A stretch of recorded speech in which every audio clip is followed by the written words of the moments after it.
Consider the nails, consider the thorns. See the water and blood flow free from the wound in his side. Consider the jeers, consider the pain. Consider all that it takes to give in to the way that he died.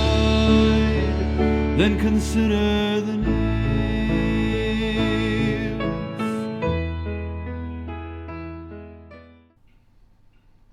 Hello, and welcome to day 4 of the 7 last words of Christ from the cross.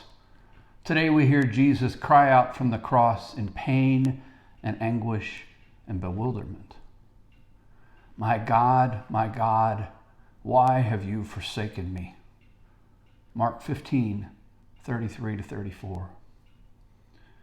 It was perhaps Earth's darkest 3 hours ever, from noon to 3 o'clock on that first Good Friday, when the world was draped in gray veil and Jesus hung heavy and nearly lifeless on the cross, his life slowly ebbing away and his breathing labored and weak.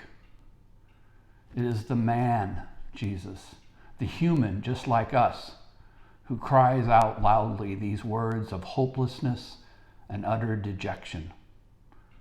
They are words prayed in echo of Psalm 22 that he certainly heard and learned as an attentive young man in the temple.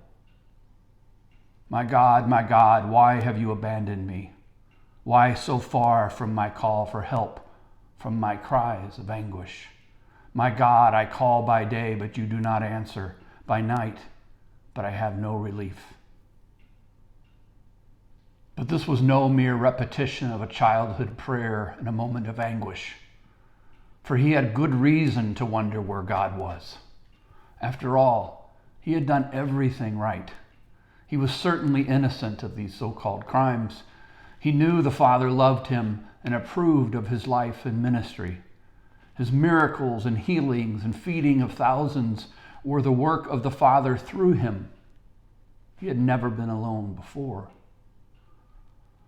Yet even as he knew all this, even as he was accomplishing and fulfilling the purpose for which he became Emmanuel, he feels the emptiness and pain of being a man seemingly forgotten, the suffering servant of God.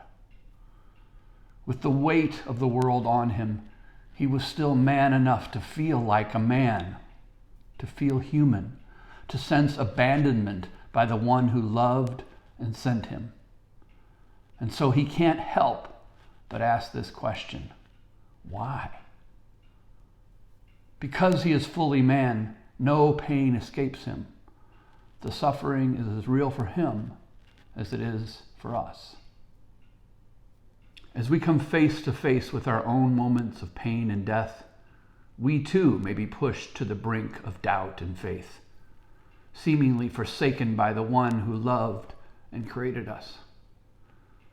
And we will not be able to not ask the same question: why?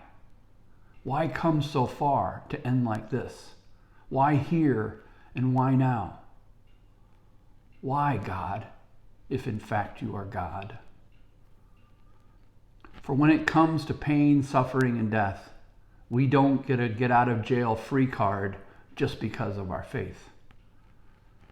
Faith in Christ doesn't promise us easy, but it does promise us what Jesus came to experience in the fullness of time: life in the eternal presence of God. So ask yourself in silence, when have I felt forsaken?